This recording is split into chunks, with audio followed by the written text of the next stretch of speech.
I am your English teacher, Vani, and I am delighted to welcome you to our beautiful learning journey with Novalearn Books, an imprint of Mount Enlightenment International. Our chapter for Standard 7 is titled The Necklace. This story tells us about Mathilde Loisel, a woman who dreams of wealth and luxury but lives a simple life. Her strong desire to appear rich leads her to borrow a necklace for a grand party, and one small mistake changes her life forever. Prioritizing outward appearance over inner contentment and honesty can lead to the tragic consequences of materialism and deceit. मतलब outward appearance को, बाहरी appearance को ज़्यादा महत्व देना अपेक्षाकृत inner containment के अंदर की गुणों की अपेक्षा, अंदर की अच्छाइयों की अपेक्षा बाहरी अपीयरेंस को ज़्यादा महत्व देना कई बार इसके दुखद परिणाम हो सकते हैं. The story teaches us to value what we have and reminds us the true happiness comes from within. ये जो कहानी हमें ये बताती है कि जो ट्रू हैप्पीनेस है वो हमारे अंदर से आती है और जो हमारे पास है उसकी वैल्यू समझो. नॉट फ्रॉम मटेरियल पोजीशन और द अप्रूवल ऑफ अदर. के लिए ये मत वेट करो कि मटेरियल पोजीशन हो तभी आप अच्छे माने जाओगे या दूसरा कोई अप्रूवल दे तभी आप अच्छे माने जाओगे. तो जो आपके पास है उसी की वैल्यू समझो और जो ट्रू हैप्पीनेस है वो हमारे इनर अंदर से आती है. Think and write of one thing you once wanted badly but later realised it was not truly important. कोई किसी ऐसी चीज़ के बारे में सोचो जिसको आप बहुत ज़्यादा चाहते थे, फिर बाद में आपने महसूस किया कि शायद ये इतना भी ज़रूरी नहीं था. Share your thought with a partner and discuss with what really makes you feel happy और proud and write them here. कोई अपने शेयर करो थॉट अपने पार्टनर के साथ, उसमें डिस्कस करो कि किससे आपको वास्तविक खुशी मिलती है, किसके लिए आप प्राउड फील करते हैं. Let start the story. She was one of those pretty and charming girls born, as if by an error of fate, into a family of clerk. वह लड़की जो इस स्टोरी में कैरेक्टर है, वह लड़की उन सुंदर और आकर्षक लड़कियों में से एक थी, परंतु भाग्य की भूल के कारण या नसीब से वो एक क्लर्क की फैमिली में पैदा हो गई. क्लर्क की फैमिली का मतलब इसमें यह माना गया है कि भाई ज़्यादा रिच नहीं थे, गरीब थे. शी हैड नो डोरी. उनके पास कोई दहेज देने का भी ऑप्शन नहीं था. नो एक्सपेक्टेशंस, कोई उसकी एक्सपेक्टेशन नहीं थी. No means of becoming known, और कोई उसको ऐसी उम्मीद नहीं थी कि वो जानी पहचानी बन जाए, सब उसको जाने. अंडरस्टूड, कोई उसको समझे, कोई उसको प्यार करे. And wedded by a man of wealth and distinction, या उसकी किसी ऐसे आदमी से शादी हो जो बहुत धनी हो, जिसकी बहुत पहचान हो, बहुत स्पेशल व्यक्ति हो, ऐसी उससे शादी हो. तो ऐसे उसकी कोई उम्मीद नहीं थी, कोई उसकी इच्छाएं भी नहीं थी. तो and so she let herself be married to a minor official at the ministry of education. तो इसलिए उसने शिक्षा मंत्रालय के माइनर ऑफिसर से शादी कर ली. ऑफिस मतलब उसमें कार्यरत था कोई व्यक्ति, उससे शादी कर ली. She dressed plainly because she had never been able to afford anything better. Simply dress पहनती थी क्योंकि कुछ उसके पास इससे ज़्यादा था भी नहीं, एफर्ड नहीं कर सकते थे वो. But she was as unhappy as if she had once been wealthy. बट वो उदास ऐसे रहती थी जैसे वो कभी बहुत रिच हो, भाई पहले बहुत रिच थी अब गरीब परिवार में आ गई, तो ऐसे उदास सी रहती थी. Women don't belong to a caste और class. Their beauty, grace and natural charm take the place of birth and family. Women का स्टोरी के अकॉर्डिंग कोई कास्ट या क्लास नहीं होती. वे जिस परिवार में उनका जन्म होता है, जिस फैमिली को वो बिलोंग करती हैं, उसी की ब्यूटी, ग्रेस और नेचुरल चार्म उनके अंदर आ जाता है. Natural delicacy, instinctive elegance and a quick wit determine their place in society. बात हो गई उनकी बर्थ की कि जिस फैमिली में उनका जन्म हुआ है, जिस फैमिली को बिलोंग करती हैं, वही उनकी कास्ट और क्लास कहलाती है. लेकिन आगे जब वो अपना बिहेव समाज में, सोसाइटी में करती हैं, तो उनकी जो डेलिकेसी है, एक कोमलता जो उनके अंदर होती है, और उसके अलावा उनका एक सहज शोभायमान जो उनकी शोभा होती है, ब्यूटी होती है, और एक क्विक विट उनकी जो बुद्धि होती है, वो डिटरमाइन करते हैं उनका स्थान समाज में जब वो बड़े हो जाते हैं. जब and make the daughters of commoners the equal of the very finest ladies. उनकी जो नेचर वगैरह है, जो उनका एक नेचुरल डेलिकेसी है, कोमलता है उनके स्वभाव की, वो उनको उनके बराबर लाके खड़ा कर देती है समाज में। कॉमन लोगों की बेटियां भी, कॉमन लोगों घरों की लड़कियां भी समाज में उन महिलाओं के बराबर आ जाती हैं जो कि फाइनेस्ट फैमिली को, उच्च परिवार को बिलोंग करती हैं। मतलब हम कह सकते हैं कि चाहे वो किसी भी फैमिली में जन्मी है, कहीं भी उनका जन्म हुआ है, उसका जो नेचर है, उसका व्यवहार उसको सोसाइटी में एक अलग ही स्थान दिलाता है, और वो स्थान होता है फाइनेस्ट लेडीज़ के बराबर में। She suffered endlessly, feeling she was entitled to all delicacies and luxuries of life.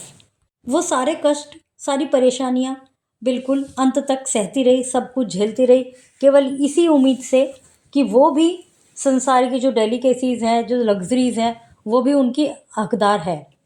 She suffered because of poorness of her house and she looked at the dirty walls, the worn out chair and the ugly curtain. वो suffer कष्ट सहती थी इसलिए क्योंकि उनका, वे लोग बहुत गरीब थे, उनके घर की जो गरीबी थी उसके कारण वो सफ़र करती थी। क्या था, गंदी दीवारें थी, टूटी फूटी चेयर थी और भद्दे पर्दे थे। All these things that another women of her class would not even have noticed tormented her and made her resentful. हालांकि जिन चीज़ों से वह परेशान थी कि भाई ये फटे हुए चेयर्स हैं, अगली कर्टेन है, इन चीज़ों पर उसकी जो वर्ग की और महिलाएं थी उनका ध्यान भी नहीं जाता था, लेकिन वो खुद इन चीज़ों को देख देख के परेशान रहती थी। The sight of the little Breton girl who did her household work filled her with terrible regrets and hopeless fantasies. ये जो लड़की थी जिसका नाम ब्रेंटन गर्ल था, ये अपना सारा काम करती थी, सारा घर का काम करती थी, फिर उसके बाद बड़ा पश्चाताप करती थी, और उसके अलावा आशा रहित उसकी कल्पनाएं थी कि कुछ नहीं हो सकता, बस कल्पना करती थी वो। Dreamed of silent antechambers hung with oriental tapestries lit from above by torches in bronze holder, while two tall footmen in knee-length breeches napped in the huge armchair, sleepy from the strong oppressive warmth. क्या क्या dream थे उसके, वो कल्पना करती थी, वो सपने, मतलब ऐसा चाहती थी कि ऐसा हो कि एक एंटी चैम्बर हो जिसमें ओरिएंटल टेपेस्ट्रीज, ये एक शो पीस टाइप है जो कपड़े पर कढ़ाई वगैरह होती है, और ओरिएंट ऐसे ओवल शेप में लटके रहते हैं, तो इस तरह से डेकोरेटेड हो, उसमें ओरिएंटल शेप में डेकोरेशन हो, और रोशनी जो हो ब्रोंज, जो टॉर्च है, जो लाइट है, उसके ब्रोंज होल्डर हो, जो बल्ब लगता है ना जिन होल्डर्स में, वो ब्रोंज हो, और दो टॉल फुटमैन जिनकी कि नी लेंथ तक ब्रीचेस पहने हुए, उन्होंने ट्राउज़र पहने हुए हैं, वो ह्यूज आर्म चेयर पर बैठे हैं और झपकी ले रहे हैं, नींद आ रही है, स्लीपी फील कर रहे हैं। वो स्टोव के पास बैठे हैं, मतलब एक तरह से उसके लिए हेल्पर हैं ये। वो ये स्टोव के पास ऑपरेसिव वार्मथ उनको मिल रही है और वो वहाँ पर नैप ले रहे हैं, उनको नींद आ गई काम करते करते।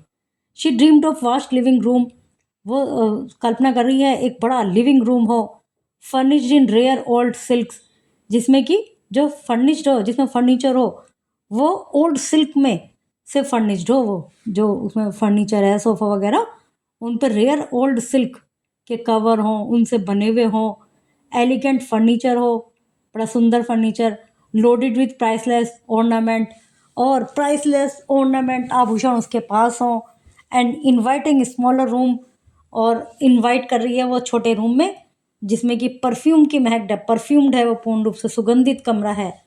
Made for afternoon chat with close friend, उस रूम में बैठकर वो आफ्टरनून चैट करे अपने क्लोज मित्र के साथ। जो मित्र हैं वो कैसे हों, फेमस हों, सॉट आफ्टर मैन, बड़ा पॉपुलर हों, जिनके लिए who all women envy and desire, और ऐसे हों वो मैन जो हैं, जो उसके मित्र हैं, फेमस हैं, और जिनके लिए सभी महिलाएं उम्मीद करती हैं और सभी महिलाएं इच्छा रखती हैं और जेलस फील करेंगी जब इसके पास होंगी, तो ऐसा वो चाहती है। When she sat down to dinner at a round table covered with a 3-day-old cloth opposite her husband, who, lifting the lid of the soup, shouted excitedly, "Ah, beef stew!" तो जब वो डिनर टेबल पर बैठी है अपने husband के साथ, और डिनर टेबल पर एक कपड़ा है जो कि 3 दिन पुराना है, डिनर टेबल को जैसे टेबल क्लॉथ, वो उस पर लगा हुआ है। तो उसके हस्बैंड जो उसके सामने बैठे हैं वो ढक्कन को उठाते हैं, सूप के ढक्कन को, उस बर्तन के ढक्कन को, और वो बड़ी खुशी से चिल्लाते हैं, बड़ा खुश होकर कहते हैं, अरे वाह बीफ, इससे बढ़िया और क्या हो सकता है, व्हाट कुड बी बेटर, इससे अच्छा और क्या हो सकता है। मतलब वो तो सेटिस्फाई हैं, वो सूप को देखकर बोलते हैं कि इससे अच्छा और क्या हो सकता है। लेकिन इसका दिमाग क्या चला, she dreamed of fine diners, of shining silverware, of tapestries which peopled the walls with figures from another time and strange bird in fairy forest. इस समय वो ड्रीम देख रही है कि बड़ा अच्छा सा डिनर हो, और शाइनिंग सिल्वर वेयर में, सिल्वर के बर्तनों में वो हमारी सारी फूड सामग्री हो, हमारी सारी खाने पीने की चीज़ें हों। और फिर वो सोच रही है कि दीवार पर वही टेपेस्ट्रीज हों। अब उन पे फिगर कौन सी बनी हुई है, अनदर टाइम की, दूसरे समय की, जिसमें स्ट्रेंज बर्ड्स हैं, इन फेरी फॉरेस्ट, परियों के जंगल हैं, उन जंगलों की फ़ोटोज़ और ये सब उन पर फिगर बनी हुई हो जो टेपेस्ट्रीज दीवार पर हैं। She dreams of delicious dishes serve on wonderful plate. वो डिलीशियस डिशेज के डिशेज खाने की सामग्री के सपने देख रही है जो कि वंडरफुल प्लेट में सर्व किए गए हैं। Of whispered gallantries listen to with an table smile as one ate the pink flesh of a trout और the wings of a quail.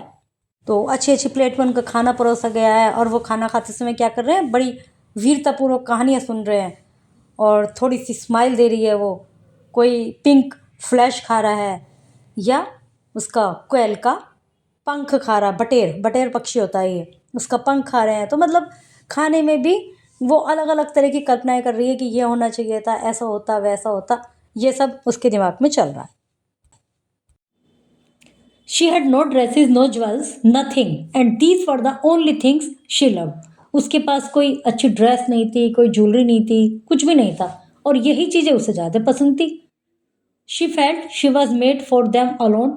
उसको ऐसा महसूस होता था कि वो केवल वही इन सब चीज़ों के लिए बनी है। She wanted so much to charm, to be envied, to be desired and sought after.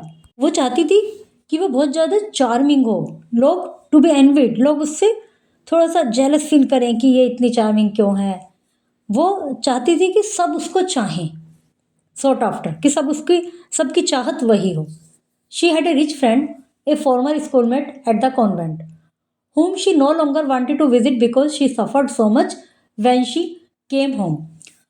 उसकी एक फ्रेंड थी, अमीर दोस्त थी, जो कि कॉन्वेंट में जब वो पढ़ती थी तो उसके साथ पढ़ती थी, जिससे अब वो मिलना नहीं चाहती थी। उसको लगता था कि, क्योंकि जब उसको ऐसा लगता था कि भाई मैं तो थोड़ा सा पुअर हूँ, जब वो मेरे घर आएगी तो उसको डिस्टर्ब होगा, उसे मतलब अच्छा सा नहीं लगेगा, कंफर्टेबल फील नहीं करेगी।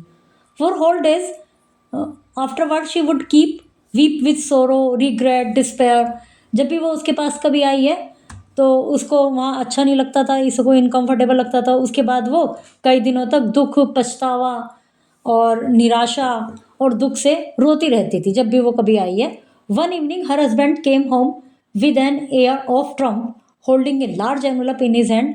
एक शाम उसका पति बड़ी खुशी से, बड़े विजय के भाव से, जैसे कुछ मिल गया हो उसको, घर आया और उसके हाथ में क्या था, एक एनवलप था। Look, he said, here is something for you. देखो तुम्हारे लिए कुछ लेकर आया है आज। She tore open the paper and drew out a card on which was printed the word. उसने उस एनवलप को फाड़ा और वो पेपर निकाला, उस पर ये वर्ड्स थे। क्या वर्ड्स थे? The minister of education and madam George Ramponneau request the pleasure of mister and Mrs Loisel company at the minister on the evening of Monday January 18। जो इनविटेशन था, वो इनविटेशन में क्या था कि शिक्षा मंत्री और मैडम जॉर्जेस रामपेन्यू सोमवार 18 जनवरी की शाम को मंत्रालय में मिस्टर और मिसेस मैम लॉइजेल की उपस्थिति का अनुरोध करते हैं। मतलब उनको इनवाइट किया गया था। Instead of being delighted as her husband had hoped, she threw the invitation on the table resentfully and muttered. उसके हस्बैंड को उम्मीद थी कि वो इस इनविटेशन को देखकर बहुत खुश होगी, लेकिन खुश होने के बजाय उसने बड़े दुख के साथ, बड़े पछतावे से उस इनविटेशन को टेबल पर फेंक दिया और मटर्ड और बड़बड़ाने लगी। What do you want me to do with that, क्या चाहते हो तुम, मैं क्या करूँ इसका? But my dear, I thought you would be pleased, you never go out and it will be such a lovely occasion.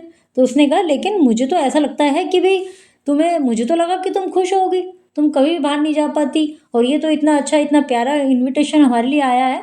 I had awful trouble getting it, मुझे बहुत परेशानी हुई इसको प्राप्त करने में, मतलब मुझे बड़ी मुश्किल से तो ये मिला है। एवरीवन वांट्स टू गो, हर एक कोई इसमें जाना चाहता है। इट इज़ वेरी एक्सक्लूसिव, बहुत ही एक्सक्लूसिव है, बहुत ही शानदार है। And they are not giving many invitation to clerk, और वे क्लर्क्स को इन्विटेशन देते भी नहीं है ज़्यादा। The whole ministry will be there, सारी मिनिस्ट्री वहाँ होगी, मतलब मैं तो क्लर्क हूँ, ज़्यादा तो देते भी नहीं है वो क्लर्क को, फिर भी मुझे मिला ये। She stared at him angrily and said impatiently, उसने उसको घूरा अपने हस्बैंड को और कहा अधीरता से, and what do you expect me to wear if I go, तुम्हें क्या लगता है मैं क्या पहनूंगी यदि वहाँ जाऊंगी तो? He hadn't thought of that, he stammered, वो थोड़ा हकलाया, उसने तो ऐसा सोचा ही नहीं था, जैसे एकदम अरे हाँ ऐसे थोड़ा, उसने ये इस विषय में कुछ विचार ही नहीं किया। Why the dress, you go to the theatre in, it seems very nice to me, क्यों उस ड्रेस को पहनना ना जो थिएटर पहन के गई थी उस दिन, वो तो बड़ी अच्छी लगती है। He stopped stunned distressed to see his wife cry, वो रुका एकदम, एकदम स्टंड हो गया, सुन हो गया, डिस्ट्रेस हो गया, एकदम परेशान हो गया, उसने देखा उसकी पत्नी तो रो रही है। Two large tear run slowly from the corner of her eyes, दो मोटे मोटे आंसू उसकी आंखों के कॉर्नर से आए, towards the corner of her mouth, मुंह के कोने तक, ऊपर से बहते हुए मुंह तक आए। He stirred, what is the matter, what is the matter, उसने बड़े उससे कहा क्या हुआ भाई? With great effort she overcome her grief and replied in a calm voice as she wiped her wet cheeks, nothing. तो उसने बड़े ग्रेट बहुत सारे एफर्ट करके अपने दुख से ओवरकम हुई, बाहर आई, और एक शांत आवाज में रिप्लाई दिया, अपना आंसू पूछे जो गीले गाल हो गए थे उसके, उनको साफ किया, पूछा और कहा कुछ नहीं, only I have no dress and so I can't go to this party, केवल मेरे पास केवल यही हुआ कि मेरे पास कोई ड्रेस नहीं है और मैं इस पार्टी में नहीं जा रही हूँ। Give your invitation to a friend whose wife has better cloth than I do, ये इन्विटेशन अपने किसी फ्रेंड को दे दो जिसकी वाइफ के पास अच्छे कपड़े हों, वो वहाँ पर जा सके। He was distraught but tried again, वो थोड़ा व्याकुल हो गया लेकिन उसने फिर ट्राई किया। उसने कहा let's see Mathilde, how much would a suitable dress cost, one which you could use again to on other occasion, something very simple. उसने कहा चलो देखते हैं वैसे कितने की आएगी एक सुटेबल ड्रेस, क्या कीमत होगी उसकी, और फिर एक बार आ जाएगी तो और ओकेजन पे भी पहन लेना, सिंपल सी बात है, ले लेते हैं। She thought for a moment, computing the cost and also wondering what amount she could ask for without an immediate refusal, and an alarmed exclamation from the thrifty clerk.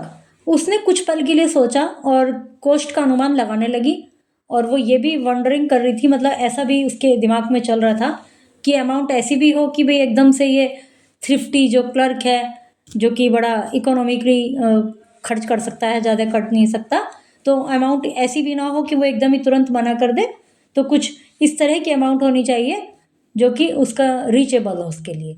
At last C answered hesitatingly, अंत में उसने answer दिया थोड़ा हिचकिचाते हुए, आई don't know exactly but I think I could do it with 400 Frank.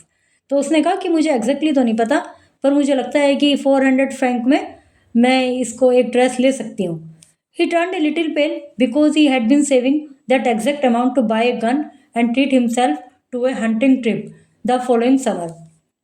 वो एकदम थोड़ा उसका घबरा गया, पीला पेल मतलब थोड़ा घबराया हुआ सा चेहरा हो गया, क्योंकि उसके पास एग्जैक्ट उतना ही अमाउंट था जो उसने अपने आप को अपने पास जोड़ा हुआ था, और किसी के लिए जोड़ा हुआ था, वो एक गन खरीदना चाहता था और अगली समर में एक हंटिंग ट्रिप पर जाना चाहता था।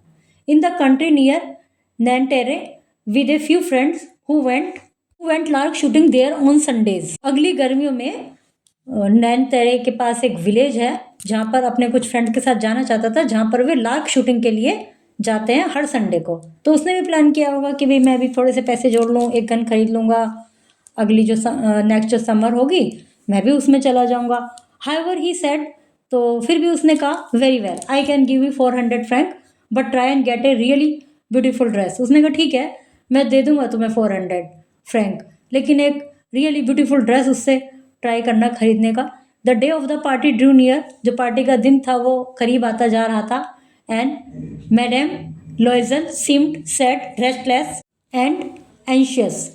पार्टी का दिन जितना जितना करीब आ रहा था, ये जो लेडी थी ये बहुत ज़्यादा दुखी, रेस्टलेस, बेचैन और बड़ी चिंतित सी दिखाई दे रही थी। हर ड्रेस वॉज रेडी, उसकी ड्रेस तो रेडी थी। However one evening her husband said to her, और एक दिन शाम में हस्बैंड ने उससे कहा, what is the matter, you have been acting strange these last 3 days। उसने कहा क्या हो गया, क्या मैटर है, तुम कुछ अजीब सी दिख रही हो पिछले 3 दिनों से। She replied I am upset that I have no jewels, not a single stone to wear. तो उसने रिप्लाई दिया कि मैं अपसेट हूँ क्योंकि मेरे पास कोई ज्वेलरी नहीं है, एक सिंगल स्टोन भी नहीं है पहनने के लिए। आई विल लुक चीप, मैं वहाँ पे बिल्कुल सस्ता सा ऐसे प्रेजेंट होंगी। I would almost rather not to go to the party, तो इसलिए मेरा मन नहीं है पार्टी में जाने का। You could wear flowers, he said, they are very fashionable. तुम फ्लावर पहन सकती हो, वे भी फैशनेबल हैं, फ्लावर भी पहनते हैं at this time of the year. इस समय तो इसका फ्लावर का बहुत फैशन है। For 10 Frank you could get 2 or 3 magnificent roses. 10 Frank में 2 और 3 बड़े शानदार से रोज आ जाएंगे। शी वॉज नॉट कन्विंस्ड, लेकिन उसके समझ में नहीं आई। No, there is nothing more humiliating than looking poor in the middle of a lot of rich women. नहीं नहीं, ये बड़े शर्म की बात होगी, इतनी सारी रिच औरतों के बीच में मैं बड़ी गरीब दिखूंगी। हाउ स्टूपिड यू आर, तुम कितनी मूर्ख हो। हर हस्बैंड क्राइड, उसके हस्बैंड ने गुस्से में बोला। Go and see your friend Madam Forestier and ask her to lend you some jewels. जाओ अपनी वो जो तुम्हारी फ्रेंड है, जो उसको भी पता है उसकी एक फ्रेंड रिच है, मैडम फॉरेस्टर से के पास जाओ, उससे कुछ थोड़ा सा ज्वेलरी ले लो, कोई लैंड कर लो, उधार ले लो। You know her well enough for that, तुम उसको अच्छे से जानती हुई। She uttered a cry of joy, इससे वो बड़ी खुश हो गई। Of course I had not thought of that, हाँ ये तो मेरे माइंड में नहीं आया कि उससे ले लूँ। The next day she went to her friend house and told her of distress. अगले दिन वो अपने फ्रेंड के घर गई, उसको अपनी सारी परेशानी बताई। Madam Forestier went to her mirrored wardrobe, वो मैडम फॉरेस्टर जो थी अपनी वार्डरोब के पास गई जिसमें शीशा लगा हुआ था। Took out a large box, एक बड़ा बॉक्स निकाला। ब्रोट इट बैक, वह उसको वापस रखा। Open it and said to madam Loisel, choose my dear, और उसके सामने रखा खोल के, और उसको बोला इसमें से चूज कर लो भाई जो भी तुम्हें चाहिए, जो उसकी सारी ज्वेलरी उसमें थी। फर्स्ट ही सा सम ब्रासलेट, पहले उसने कुछ ब्रासलेट देखे। देन ए पर्ल नेकलेस, फिर एक मोती वाला नेकलेस देखा। Then a gold Venetian cross set with precious stone, फिर एक गोल्ड का वेनिटियन क्रॉस सेट था जिसमें एक प्रीशियस स्टोन लगा हुआ था ऑफ एक्सक्यूजिट क्राफ्टमैनशिप, और उसमें बड़ी एक तरह से बड़ी सुंदर सी कलाकारी से बना हुआ था। She tried on the jewellery in the mirror, mirror में उसने कई ज्वेलरी को ट्राई किया। हेजिटेट तो उसको हेजिटेशन तो हो ही रहा था। Could not bear to part with them to give them back, she kept asking. तो उसको मतलब इतने अच्छे लग रहे थे कि वो उनको अपने हाथ से अलग नहीं करना चाह रही थी। फिर उसने रखते हुए उनसे पूछा, यू हैव नथिंग एल्स, और कुछ नहीं है तुम्हारे पास?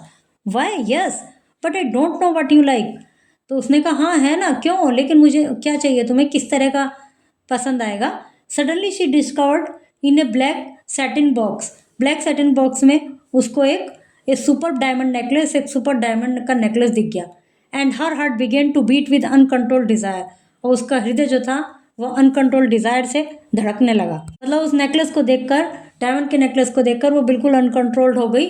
हर hands tremble as she took it, उसके हाथ कांपने लगे जैसे उसने उसको उठाया। She fastened it around her neck, उसने अपनी नेक के अराउंड उसको फास्टन किया, मतलब लगाया।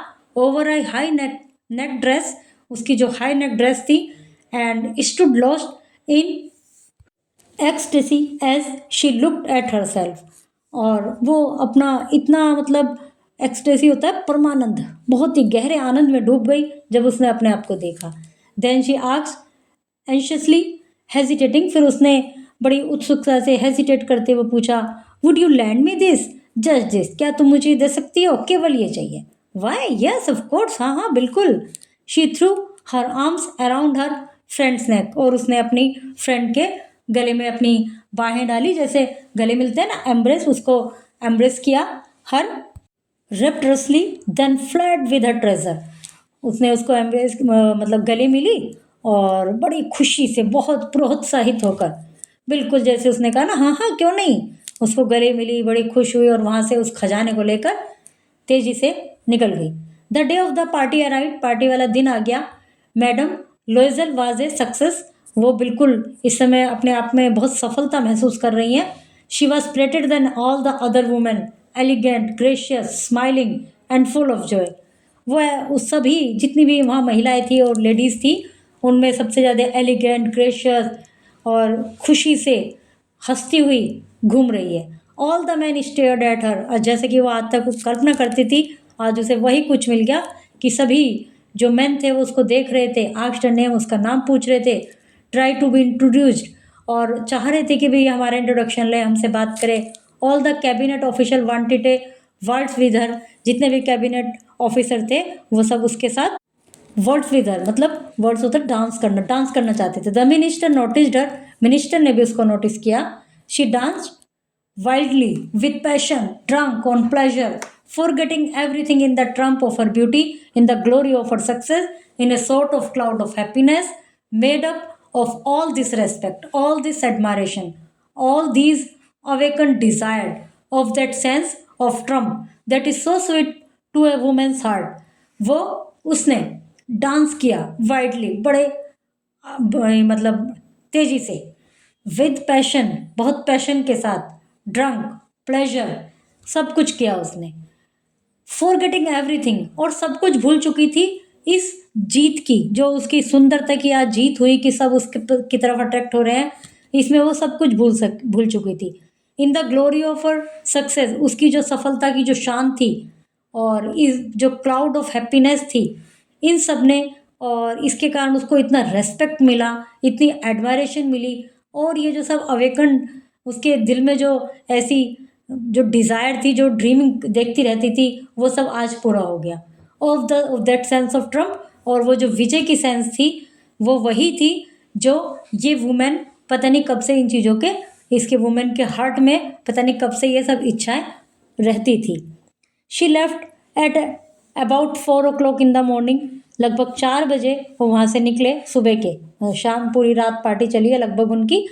Her husband had been dozing since midnight in a little deserted anteroom with 3 other gentlemen whose wives were having a good time. उसके जो हस्बैंड थे वो एक डेजर्टेड एंट्रूम में सो गए थे, जो मतलब साथ में एक दूसरा कमरा था उसमें सो गए थे। अन्य 3 जेंटलमैन भी सो गए थे, उनकी वाइफ भी इसके साथ ही डांस वगैरह कर रही थी। वो एक अच्छा समय सबने स्पेंड किया, तो ये सो गए थे उसके husband. He threw over her shoulders the cloth he had brought for her to go outside in. उसके हस्बैंड ने कुछ कपड़ा, जैसे कहीं पार्टी में जाते हैं ना तो उसमें स्वेटर नहीं पहनते, स्पेशली लेडीज ऐसे करती हैं, फिर कोई शॉल वगैरह जब बाहर निकलते हैं तो उसको ओढ़ लेते हैं, डाल लेते हैं, तो ऐसे ही उसके हस्बैंड भी उसके लिए कुछ लेके आए थे। वो कपड़े उसके कंधे पर डाल दिए, जो कि वो उसके बाहर निकलने के लिए लेके आया था, रास्ते में जाने के लिए लेके आया था। The modest of an ordinary cloth whose poverty contrasted sharply with the elegance of the ball dress. इन कपड़ों की, जो ऑर्डिनरी कपड़े थे, इनकी जो गरीबी थी वो उसके सामने बहुत फीकी थी। जो वैभव, जो एलिगेंस उसने बॉल रूम में या उस बॉल ड्रेस में उसके ऊपर जो वैभवशालीता नज़र आ रही थी, उसके सामने ये जो कपड़े थे ये बहुत गरीब लग रहे थे, इसमें से उनकी गरीबी अच्छे से दिखाई दे रही थी। She felt this and wanted to run away, उसको ऐसा लगा कि इन कपड़ों में तो वो बहुत गरीब लग रही है, उसने ऐसा महसूस किया और वहाँ से दौड़ जाना चाहती थी। So she wouldn't be noticed by other women who were wrapping themselves in expensive fur, क्योंकि वो नहीं चाहती थी कि वे जो अन्य महिलाएं हैं जिन्होंने अपने आप को एक्सपेंसिव फर्स में लपेटा है, वो बड़े सुंदर सुंदर ओवरकोट या शॉल्स वगैरह लेके आई हैं, वो इन गंदे कपड़ों को नोटिस किए, इसलिए वहाँ से तेजी से निकलना चाहती थी। लोइजल हेल्ड हर बैक, लोइजल ने उसको आवाज़ लगाई, रुको, wait a moment, you will catch a cold outside, I will go and find a cab, तुम यहीं रुको, मैं जाता हूँ कैब लेके आता हूँ, तुम्हें ठंड लग जाएगी। But she would not listen to him and run down the stair, लेकिन उसने उसकी नहीं सुनी और स्टेयर से नीचे आने लगी। When they were finally in the street, जब वे फाइनली सड़क पर आ गए, they could not find a cab, तो उनको कैब नहीं मिली, and began to look for one, shouting at the cabman they saw passing in the distance. फिर उन्हें एक कैबमैन दिखाई दिया जो कि स्ट्रीट पर थोड़ा सा डिस्टेंस पर था। उन्होंने शाउट करके उसको बुलाया। They walked down towards the Seine in despair, shivering with cold. मतलब फाइनली उन्हें टैक्सी नहीं मिली, तो फिर वे जो सेन नदी का नाम है शायद वहाँ पर, उसकी तरफ निराशा से चल दिए, ठंड में कांपते हुए। At last they found on the quay one of those old night cabs that one sees in Paris only after dark, as if they were ashamed to show their shabbiness during the day. Last में finally उन्हें वहीं पर उसके जो Shane नदी की तरफ गए थे ना, नदी के घाट पर, कोई होता है मतलब एक तरह से किनारा, नदी वगैरह का घाट कह सकते हैं। तो वहाँ पर कुछ ऐसी गाड़ियाँ दिखाई दी जो रात के अंधेरे में ही चलती हैं, और ऐसा फील होता है जैसे उन गाड़ियों को भी दिन में अपनी जो उनकी जर्जर कंडीशन है, भद्दी कंडीशन है, उस पर शर्म आती है, तो इसलिए वे टैक्सी रात में चलती हैं। वे टैक्सी उन्हें दिखाई दी। They were dropped off at their door in the Rue des Martyrs and sadly walk up to the step to their apartment. उस गाड़ी ने वहाँ पर उनकी जो गेट पर छोड़ दिया, जहाँ पर Rue des Martyrs इस जगह पे वो रहते थे, वहाँ उनके गेट पर छोड़ दिया और बड़े उदास से होकर वो अपने अपार्टमेंट की तरफ चल दिए। It was all over for her. सब कुछ ख़त्म हो चुका था उसके लिए। वहाँ इतना मतलब मज़ा आ रहा था, इतना उसको सेंटर ऑफ अट्रैक्शन बनी हुई थी, सब यही तो सब चाहती थी वो अपनी इतनी लाइफ में। And he was remembering that he had to be back at his office at 10 o'clock। अब उसको क्या लग रहा है, अब व्यक्ति को, आदमी को ये याद आया, भाई 4 बजे तो वहाँ पार्टी से निकले हैं, तो घर पहुँचते पहुँचते हो सकता है 6 बज गए हो या 7 बज गए, जो भी। अब उसको याद आया कि 10 बजे तो उसे ऑफिस के लिए भी निकलना है। In front of the mirror she took off the cloth around her shoulders. Mirror के सामने उसने अपने कपड़े देखे और around her shoulders, taking A final look at her self in all her glory. तो कपड़े उतारने से पहले उसने सोचा आईने में एक बार अपने आप को दोबारा से देख लूँ, फाइनल लुक देख लूँ अपना, क्योंकि अब तो ये सब कपड़े उतारने हैं उसको, फिर वही अपनी रूटीन लाइफ में आ जाना है जो कि उसको ज़्यादा पसंद नहीं थी। But suddenly she uttered a cry, she no longer had the necklace round her neck. लेकिन अचानक ही उसकी एक बड़ी चीख निकली, क्योंकि उसने देखा वो नेकलेस अब उसकी गर्दन पर, नेक पर नहीं है। What is the matter after husband, उसके हस्बैंड ने पूछा क्या हुआ भाई। ऑलरेडी हाफ अनड्रेस्ड, वो हाफ अनड्रेस्ड था, मतलब उसने आके कपड़े चेंज कर दिए, आधे कर लिए, आधे अभी उसने पहने हुए हैं। She turn towards him panic stricken, उसने तुरंत उसकी तरफ घूमा और एक बड़ा पैनिक स्ट्राइक उसने देखा उसके चेहरे पर। I no longer have madam Forester necklace. तो ऐसा लड़खड़ाते हुए उसने कहा कि उनका नेकलेस मेरे पास नहीं है अब। ही स्टूड अप डिस्ट्रॉट, वो एकदम सीधा खड़ा हो गया, बड़ा बेचैन हो गया। What, how, that is impossible, कैसे, ऐसा कैसे हो गया, ये तो इम्पॉसिबल है। They looked in the folds of a dress, उसने अपनी ड्रेस के फोल्ड में देखा कहीं उनके उसमें ड्रेस में तो नहीं चला गया। In the folder of a clock, अपना जो क्लॉक पहना हुआ था उसने, एक पूरा जो ऊपर से नीचे तक का एक ओवरकोट सा पहना हुआ था जिसे जो रास्ते के लिए लेके आए थे, वो उसमें देखा कि उसमें तो नहीं है। उसकी पॉकेट में देखा, everywhere, but they couldn't find it, सब जगह देखा लेकिन वो उनको नहीं मिला। Are you sure you still had it on when you left the ball, he asked. उसने पूछा तुम्हें पक्का याद है जब तुमने उस रूम को छोड़ा है, बॉल रूम को छोड़ा है, जब वो तुम्हारे पास था। Yes I noticed, I touched it in the hall eight the ministry, हाँ मैंने मिनिस्ट्री के हॉल में टच किया था उसको।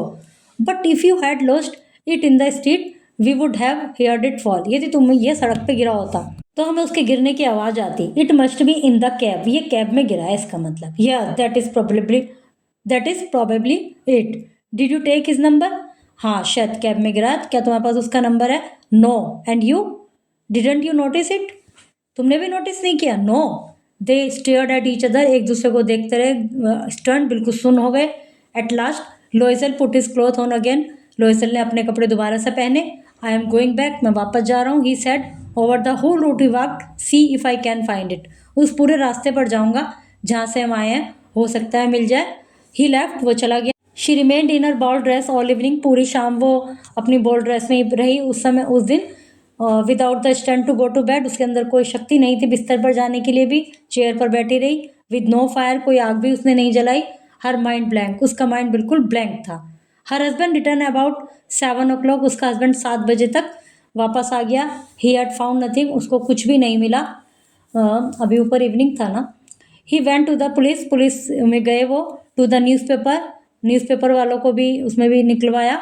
टू ऑफर ए रिवार्ड, और एक रिवार्ड का भी ऑफर किया कि भाई जो भी ढूंढ के देगा हम उसको इनाम देंगे। टू द कैब कंपनी, सभी कैब कंपनीज वालों के लिए भी उन्होंने ऑफर रखा। Everywhere the tiniest glimmer of hope led him, जो भी छोटी सी भी उन्हें आशा की किरण नजर आ रही थी, सब कुछ उन्होंने ट्राई किया। She weighted all day in the same state of blank despair from before this frightful disaster. वो पूरे दिन उसने इंतज़ार किया उसी ब्लैंक डिस्पेयर में, एक मतलब उम्मीद की एक आशा कि किरण कोई नज़र आ जाए, और इसका पूरा मतलब ये सोचते रहे पूरे दिन, वो इसी इंतज़ार में रहे कहीं से कुछ हो जाए। Loisel returned in the evening a hollow pale figure, he had found nothing. शाम में लोइजल वापस आ गया, बिल्कुल पेल फिगर, टेंशन में हो गया था वो, उसको कुछ भी उसके पास इस समय नहीं था। You must write to your friend, he said, उसने कहा तुम अपने मित्र को लिख के दे दो। Tell her you have broken the clasp of her necklace and that you are having it mended.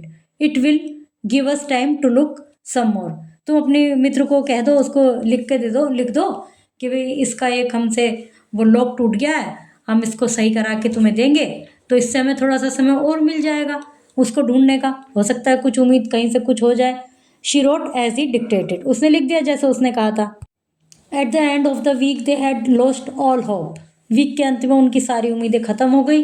And Loisel who had aged 5 years declared, और लोइजल उसने डिसाइड किया, अब ये इसका सेंस को समझ में नहीं आया, हु हैड एज्ड 5 year, तो हम ये देखते हैं कि उसने डिक्लेयर किया we must consider how to replace the jewel. अब हमें कंसिडर करना पड़ेगा, अब हमें सोचना पड़ेगा कि इसको रिप्लेस कैसे करें, इसको क्या दे बदले में। The next day they took the box which had held in it, अगले दिन उन्होंने बॉक्स लिया जिसमें उसने वो नेकलेस रख के दिया था। And went to the jeweller whose name they found inside, और उस ज्वेलर के पास गए जिसका नाम इस पर लिखा था। ही कंसल्टेड हिज बुक्स, उन्होंने उससे सलाह मशवरा किया, बातचीत की। It was not I madam who sold the necklace, I must simply have supplied the case, तो उसने बताया कि भाई मैं तो केवल केस की ही सप्लाई करता हूँ, ये जो नेकलेस था ये मेरे पास मैं नहीं देता है, ना ही मेरे से खरीदा गया।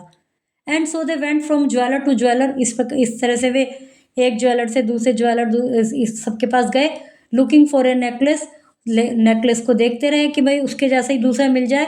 कई उन्होंने देखे, कई दुकानों पर गए लाइक द अदर वन, उसके जैसे ही, कंसल्टिंग देयर मेमोरीज, और जो उनको पता था कि ऐसा था वैसा था वो उसको बताते रहे। Both sick with grief and anguish, बड़े दुख के साथ और बड़े पीड़ा के साथ, वो बड़े बेचैन होकर उसके विषय में सब कुछ बता रहे थे। In a shop at the Palais Royal, they found a string of diamond which seemed to be exactly what they were looking for.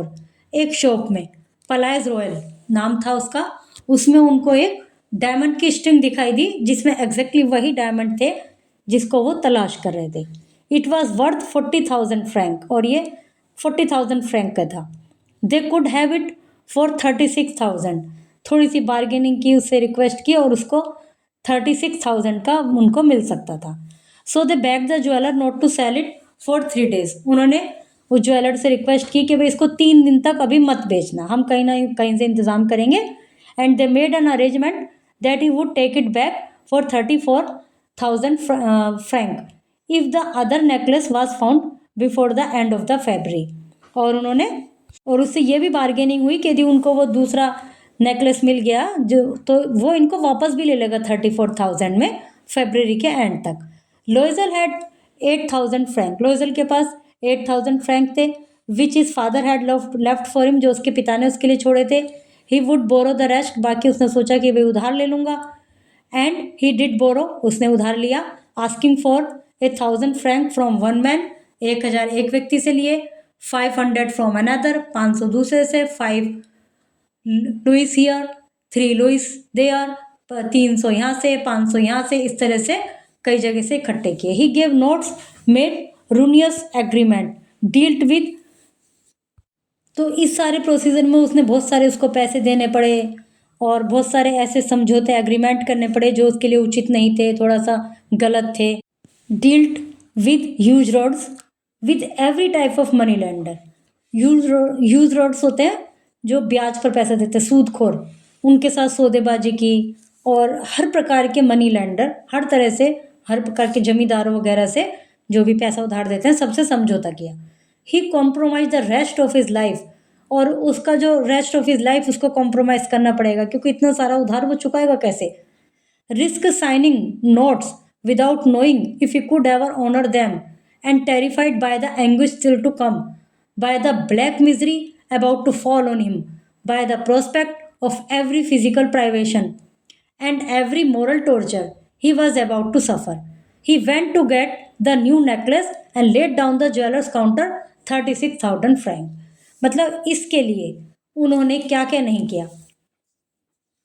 हर सूदखोर से, हर जमींदार से, हर मनी लेंडर से सौदेबाजी की, और जो उनकी बाकी जो रेस्ट ऑफ लाइफ है वो सब समझौते में बिताई, मतलब कॉम्प्रोमाइज़ किए।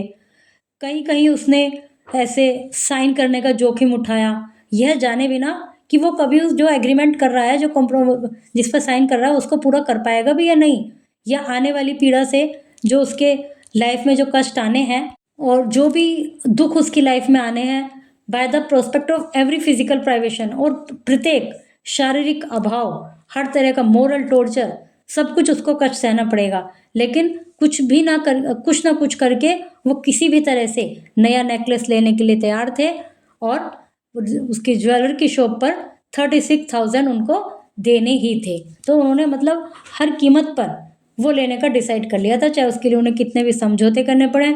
कहीं जैसे नोट लिख लेते हैं ना, साइन करा लेते हैं कि तुम्हें ये करना पड़ेगा पैसे जब तक नहीं दिए, तो उसने सब किया।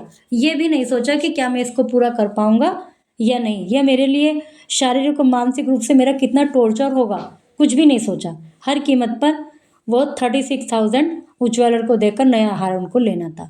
When madam Loisel took the necklace back, madam Forestier said coldly.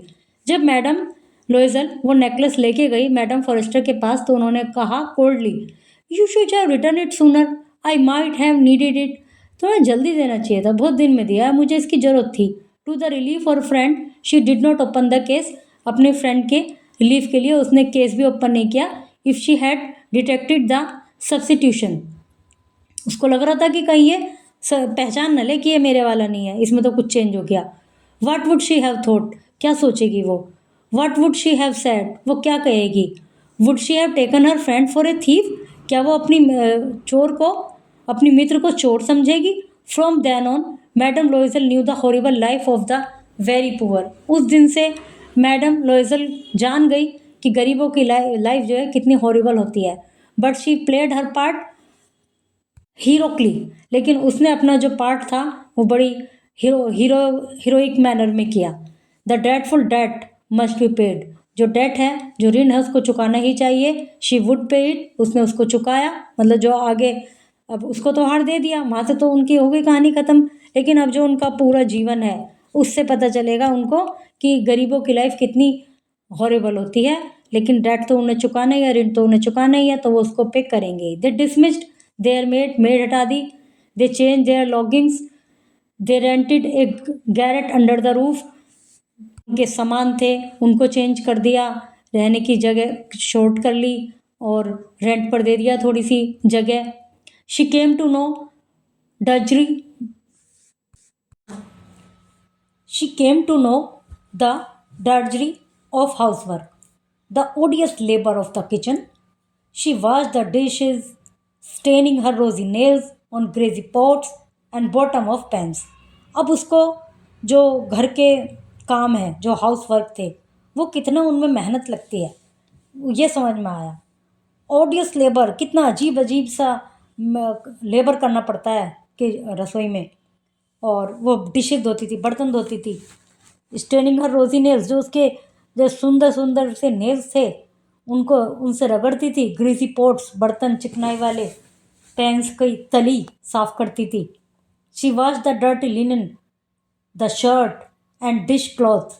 वो कपड़े धोती थी, गंदे कपड़े, शर्ट और जो क्लॉथ्स होते थे, dish cloth, which the hung to dry on a line. फिर उनको एक सुखाती थी एक लाइन पर। She carried the garbage down to the street every morning. प्रत्येक सुबह गार्बेज लेकर जाती थी नीचे। And carried up the water, water लेके आती थी। Stopping at each landing to catch her breath. हर लैंडिंग स्टेप पर, जैसे स्टेयर चढ़ती थी ना, तो हर स्टेयर पर रुकती थी अपनी सांस को नॉर्मल करने के लिए, ब्रेथ को नॉर्मल करने के लिए। And dressed like a commoner she went to fruiterers, grocers, butchers, her basket on her arm. बिल्कुल साधारण ड्रेस पहनती थी, कॉमन लोगों की तरह कपड़े पहनती थी। फ्रूट सेलर के पास जाती थी, ग्रोसर के पास जाती थी, बूचर के पास जाती थी मीट वगैरह लेने के लिए। और क्या, उसकी टोकरी उसके हाथ में होती थी। बार्गेन करती थी। करते हैं ना कि भाई 40 रुपए किलो, 30 लगा लो भैया, ऐसे। इंसल्ट भी होती थी। Fighting over every miserable saw. Miserable saw कुछ है यहाँ पर, थिंग मान लेते हैं, कुछ ना कुछ मतलब होना चाहिए वर्ड। तो हर छोटी छोटी चीज़ के लिए उसको बड़ी परेशानियों का सामना करना पड़ता था। Each month they had to pay some notes, renew other, get more time. हर महीने उन्हें कुछ नोट्स पे करने पड़ते थे, पैसे देने होते थे, औरों को रिन्यू करना होता था। फिर थोड़ा सा समय और मांगना होता था कि भाई इतना नहीं हो पाया, थोड़ा सा टाइम और दे दो। Her husband work every evening doing account for a tradesman and often late into night. He sat copying a manuscript at 5 sols a page. उसके हस्बैंड प्रत्येक रोज शाम तक काम करते थे, अकाउंट करते थे ट्रेडमैन, व्यापारी के यहाँ, और अक्सर रात में लेट आते थे। फिर वो मैन्युस्क्रिप्ट कॉपी करते थे, उसमें उनको 5 सॉल्स मिलते थे, ये कि शायद अमाउंट का नाम है, और एक पेज के लिए 5 सॉल्स उनको प्राप्त होते थे।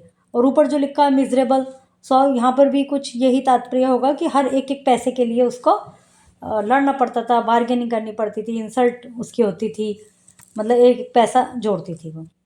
At this life lasted 10 year. और इस प्रकार उनका ये जो जीवन था, ये इतना कष्ट वाला जीवन 10 साल तक चला। Eight the end of 10 year they had paid of everything. 10 साल के अंत तक उन्होंने सब कुछ ऋण चुका दिया था। Everything at users rates and with the accumulation of compound interest. जो यूजर्स जो थे, जो सूद खोड़ते, ब्याज लेते थे, उनके रेट पर और कंपाउंड इंटरेस्ट के साथ सब कुछ उन्होंने क्लियर कर लिया था। Madam Loisel looked old now. अब वो बहुत बूढ़ी हो चुकी थी, मतलब बूढ़ी लगने लगी थी। शी हैड बिकेम स्ट्रॉन्ग, बहुत स्ट्रॉन्ग बन गई थी। Hard and rough like all women of impoverished household. और इन सब हार्डशिप को झेलते झेलते वो बहुत स्ट्रॉन्ग बन गई थी, हार्ड बन गई थी, बिल्कुल रफ बन गई थी। ऐसे कोई उनके अंदर जो डेलिकेसीज थी अभी तक, जो उसको, जिनके वो ड्रीम देखती थी, वो कुछ भी नहीं रहा था। और इस तरह से जैसे गरीब महिलाएं होती हैं, घर के कामों में व्यस्त रहती, तो इस तरह बन गई थी वो। With half hair combed, with skirt awry and reddened hands, she talked loudly as she washed the floor with great swishes of water. तो उसका जो अपीयरेंस है वो इस तरह से एक्सप्लेन की गई है कि वो आधे कंघे किए बाल, उल्टी स्कर्ट, लाल हाथों के साथ, लाल हाथ जैसे काम करते करते बड़े सख्त से हो जाते हैं ना, और ज़ोर ज़ोर से चिल्ला चिल्ला के बात करते हैं। इस तरह की महिलाएं जो थोड़ा सा ज़्यादा पुअर होते हैं, मतलब उसका जो तरीका था वो चेंज हो गया था। और ज़ोर ज़ोर से बातें करती थी, और पानी से फर्श की धुलाई करते समय, जब धुलाई कर रहे हैं या सफाई कर रहे हैं, जैसे चीखना चिल्लाना सा उसका बिहेवियर हो गया था। But sometime when her husband was at the office, she sat down near the window and thought of that evening at the ball so long when she had been so beautiful and so admired. कभी कभी जब वो अकेली होती थी, उसके husband office में होते थे, कुछ काम नहीं होता था, तो विंडो के पास बैठती थी और उस इवनिंग को याद करती थी, बॉल वाली इवनिंग को। उसको महसूस होता था कि वो कितनी सुंदर थी, कितना एडमायर्ड उसको लोग कर रहे थे, कितनी एडमायर्ड हुई थी वो उस दिन। तो पुरानी यादों में थोड़ा थोड़ा कभी कभी खो जाती थी। What would have happened if she had not lost the necklace. वो सोचती है क्या होता यदि उससे वो नेकलेस ना खोती वो, मतलब वो ना खोता तो बढ़िया ही चल रहा था सब। हु नोज, हु नोज, कौन जानता है क्या होता, क्या पता क्या होता है। हाउ स्ट्रेंज लाइफ इज, जिंदगी कितनी अजीब है। हाउ फिकल, कितनी चंचल है कि मतलब पल में ही क्या हो गया। इतने खुश थे, सुंदर लग रही थी वो, सब प्रशंसा कर रहे थे। जो कभी उसने सपनों में सोचा था वो उसको मिल रहा था, लेकिन एक ही पल में क्या हो गया। How little is needed for one two ruin और सेव, किसी के बर्बाद होने या बचने के लिए, मतलब कितना थोड़ा सा ही अंतर रहा। बर्बादी हो गई और इससे बच भी सकते थे, जरा सा ही तो अंतर था। वो ना, वो हार उससे खोता तो सब कुछ बढ़िया ही था, या ना ही लेती उससे उधार, ऐसे ही चली जाती जो अवेलेबल था, जैसे फ्लावर वगैरह पहनने को बोला था उसके हस्बैंड ने, ऐसे ही कुछ कर लेती तो मतलब कितना कम समय लगता है, कितनी छोटी सी दूरी थी कि वो बर्बाद हो गए या इस बर्बादी से बच जाते, कुछ भी हो सकता था। One Sunday as she was walking in the Champs Elysees to refresh her self after the week work, एक संडे के दिन वो चैम्प एलाइसिस में घूम रही थी, अपने आप को रिफ्रेश कर रही थी पूरे हफ्ते के काम से निमट कर, जैसे संडे थोड़ा फ्री होता है। Suddenly she Sai woman walking with a child, अचानक उसने देखा एक महिला बच्चे के साथ आ रही है। It was madam Forester, still young, still beautiful, still charming. ये उसकी वो फ्रेंड थी मैडम फॉरेस्टर, वो आज भी यंग है, ब्यूटीफुल है, चार्मिंग है, क्योंकि इनके पास जो ये कंडीशन आ गई है, जो गरीबी आ गई, जो इनके ऊपर डेट हो गया था, उसके कारण इनकी कंडीशन ज़्यादा ख़राब हो गई, लेकिन वो आज भी वैसे ही है। मैडम लोइजल फेल्ट इमोशनल, बड़ी इमोशनल हो गई मैडम लोइजल उसको देख के। Should she speak to her, क्या इसको उससे बोलना चाहिए? Yes of course, and now that she had paid she would tell her all, why not. और उसके दिमाग में हाँ हाँ बिल्कुल बोलना चाहिए, अब तो उनने उसका सारा ऋण चुका दिया, सब उसका हार भी दे दिया, बल्कि अब तो वो उसे वो बात बताएगी, क्यों नहीं बताएगी। She went up to her, वो उसके पास गई। Good morning Jeanne, the other astonished to be addressed so familiar by this woman did not recognise her, she स्टमर्ड।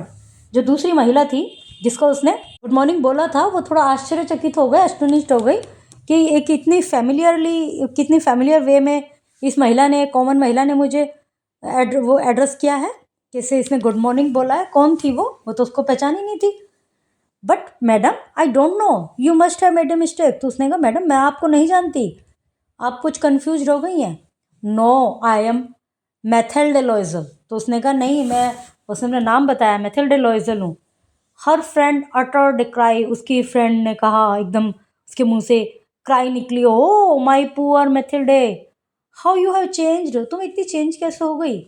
Yes I have had some hard time since I last saw you and many miseries and all because of you.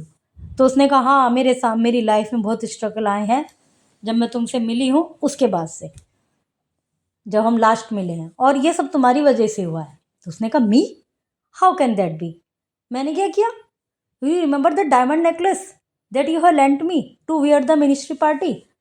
फिर इसने कहा, लोइजल ने, तुम्हें वो हार याद है diamond का जो तुमने मुझे दिया था मिनिस्ट्री पार्टी के लिए। यस वेल, हाँ बिल्कुल याद है। अच्छा वेल आई लॉस्ट इट, ठीक है मैंने उसको खो दिया था।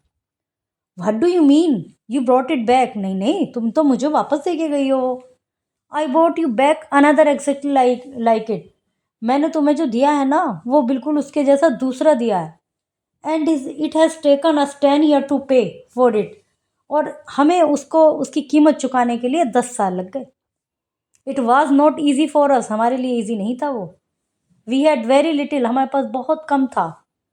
But at last it is over and I am very glad, but चलो अंत में सब कुछ ख़त्म हो गया, सब कुछ हमने चुका दिया है ऋण, और अब मैं बहुत खुश हूँ। मैडम फॉरेस्ट वाज स्टर्न्ड, जो मैडम फॉरेस्ट थी उसकी फ्रेंड थी, वो बिल्कुल शांत हो गई। You say that you bought a diamond necklace to replace mine, तुम कह रही हो कि तुमने एक डायमंड नेकलेस खरीदा मेरे वाला रिप्लेस करने के लिए। Yes you didn't notice then, इसका मतलब तुम्हें पता ही नहीं चला। दे वर वेरी सिमिलर, बहुत सिमिलर थे इसलिए तुम्हें पता नहीं चला। And she smiled with proud and innocent pleasure, वो स्माइल बिल्कुल प्राउड और इनोसेंट, बिल्कुल ऐसे प्राउड फील करके मुस्कुराई। Madam Forestier deeply moved. Madam Forestier जो है बड़ा उसको झटका लगा। टुक बोथ हर हैंड्स, उसके दोनों हाथ पकड़े उसने। Oh my poor Mathilde, mine was imitation, मेरा जो था वो इमिटेशन था, वो उसकी नकल थी डायमंड नेकलेस की, मतलब नकली था। It was worth 500 Frank at most, मुश्किल से 500 रुपये का होगा वो, जो कि तुमने 34,000 का मुझको वापस दिया है। तो मतलब जो उसने दिया था वो तो नकली था और इसने जो दिया वो ओरिजिनल डायमंड का था, इसलिए इनको इतना कष्ट हुआ। तो अंत में पता चला इससे तो वो जब भी उसको क्लियर कर लेते। यदि वो ईमानदार होती फ्रेंड तो कह देती कि यार कोई बात नहीं, वो तो मेरा तो नकली था, चलो तुम मुझे 500 रुपये दे दो बस। लेकिन उन्होंने सोचा कि ना बताएं, अच्छी में इम्प्रेशन नहीं पड़ने का, इसलिए उन्होंने ये सब किया। Dear students, through this story we learn a powerful lesson that pride, greed, and the need to impress others can bring great suffering. The chapter reminds us that true happiness does not come from possessions, but from contentment, honesty, and gratitude. I hope you found this story thought provoking and meaningful. Remember, real wealth lies not in what we own, but in who we are and how we live our lives. See you soon with another lesson that will help us think deeply and learn wisely.